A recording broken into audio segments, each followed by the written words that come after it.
Shop is done.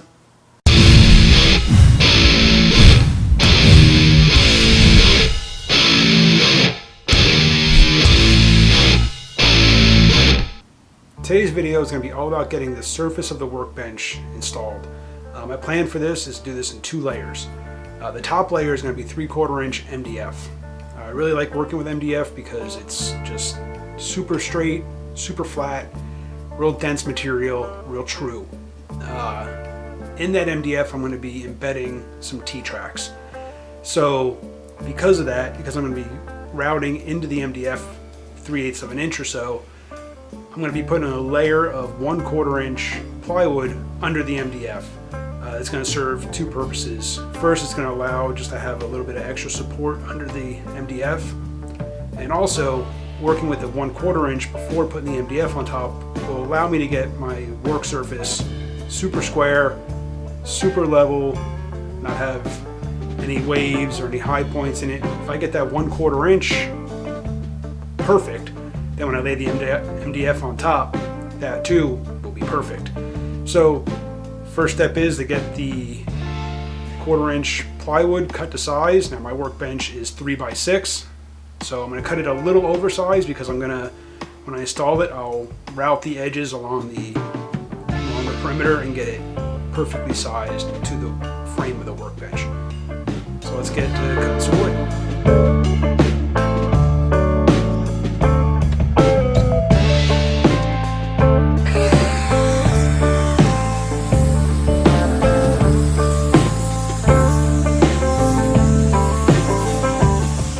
Here you can see I've got the 1/4 inch plywood cut to size. I cut it a little oversized because I want it to overhang just a bit, because that way once I get it secured in place, then I'll come along with my router and true it up to the edge of the workbench.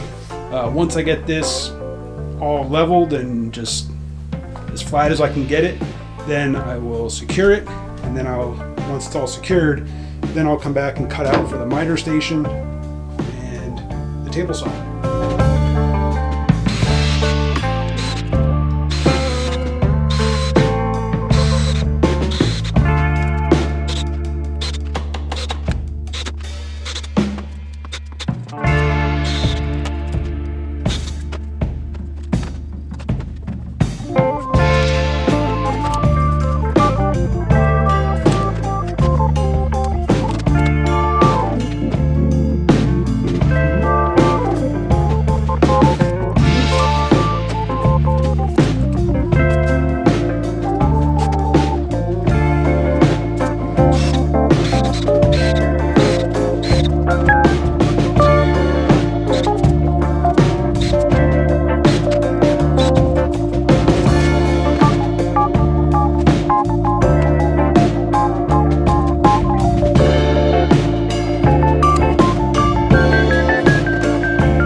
Now that the 1/4 inch plywood is secured to the workbench, I'm going to do the cutouts for the table saw and the miter station.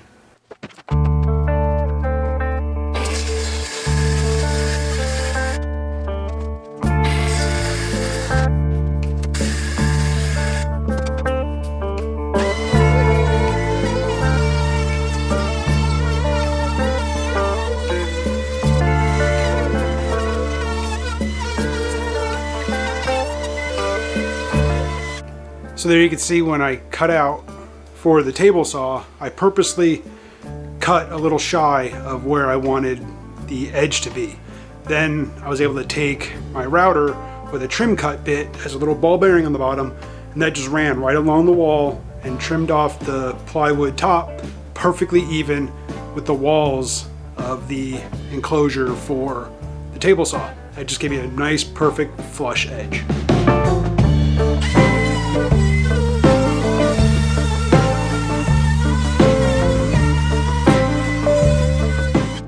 Alright, so the 1/4 inch plywood base of the top is pretty much done. I have a little bit of trimming left to do along that edge.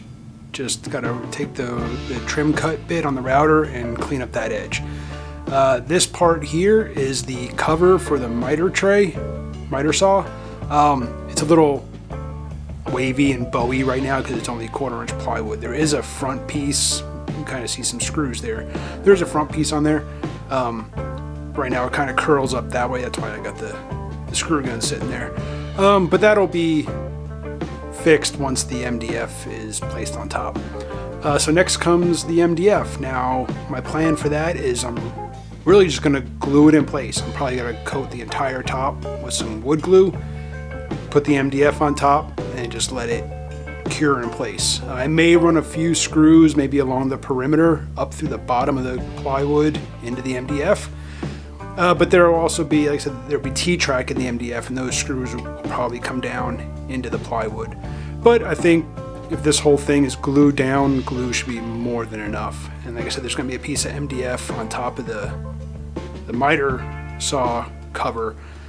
That way, again, you can kind of see now just how large of a workspace I'll have once this is all built. Like I said, it's 3 by 6. So next comes the MDF.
Now the glue is set up overnight, I'm ready to start truing up the workbench top and getting the cutouts done for the table and the miter saws. So my first step is going to be to true up the top. I know that the frame underneath it is perfectly square, so I got the MDF laid on there as straight as I could, but I'm sure I'm probably off a little bit. So I'm just going to true the top up, that way I know everything will be nice and square, so that my layout lines for my cuts will also be right where I need them to be.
Alright, so I don't know how well all that is going to show up on camera. It should be pretty good, but I'm not sure how well you can see the lines. Anyway, what I did was I rough cut out the opening for the miter saw. I purposely cut inside the line so that I wouldn't cut into the structure underneath. And then I went back and I used my circular saw to clean the edges up, and then I actually removed the rails that hold the miter saw in place. Then I was able to use my trim router to route out the opening, and I'll show you the results. I'm going to take you off the stand. So my plan for this was, obviously I wanted the miter saw to sit flush with the surface of the workbench, just to give me a way to support longer pieces of wood that I'm going to be cutting. And I purposely set the depth of the tray and the miter saw to sit just below the 1-inch surface, because I wasn't sure just how accurate the measurements of the MDF and the 1/4-inch plywood were going to be. I wanted to leave myself a little bit of room that if I had to, I can come up. It's easier to shim this up than it would be to figure out how to lower the rail, you know, a 1/16 or a 32nd of an inch.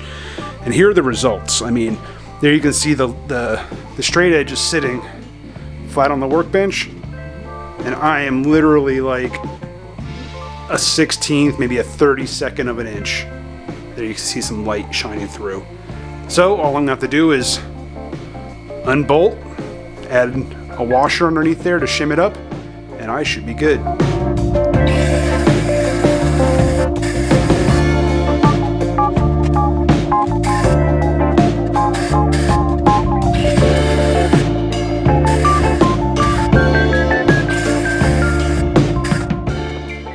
Alright, so there you can see I got the cutout done for the table saw. It sits like a 1/16th of an inch below the surface of the workbench. And again, I did that just like with the miter saw station. I did that so that I would be able to shim the saw to get it level with the workbench. Again, it was better to have it sit a little low than to sit obviously too high. But that's done. All I gotta do is drill the holes for the mounts of the table saw, and then when I mount it, I'll shim it, and it'll sit level with the surface of the workbench.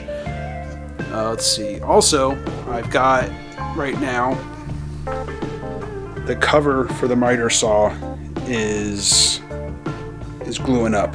So I cut up another sheet or another piece of 3/4-inch MDF, and that's just sitting there gluing. Setting up. I did have to shim this one corner a little bit. For some reason it sat just a hair lower than the surface of the workbench, so I shimmed this corner just to bring this up even. So once that sets up, then that'll be done.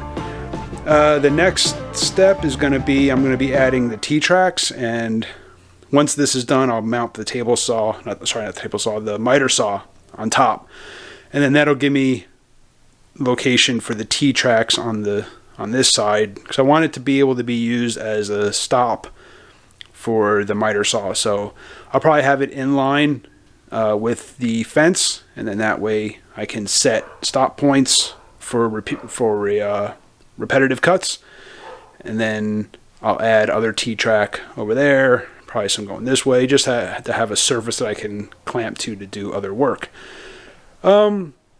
Let's see, what else? I'm still trying to figure out my router station. That's going to be tricky. Just with the size of the workbench that I built, with the space that I had available, it may be rather difficult to try to figure out a router station. So that's where this workbench build is at right now. I should be getting the T-track stuff in. I believe some of it's supposed to arrive today, tomorrow, over the next few days. I should be getting little bits and pieces for that. So that'll be probably the next video. I'll be doing the T-track. Once I get the T-track installed, or once I get all the grooves cut, everything routed out for the T-track, then I'm going to seal the top, and I'm just going to give it a good couple coats of shellac, and I'll probably do that in the next video. And then hopefully I'll be able to do another video, and once I get the router station all figured out. But that's where I'm at right now. Thanks for watching, and I'll see you on the next one.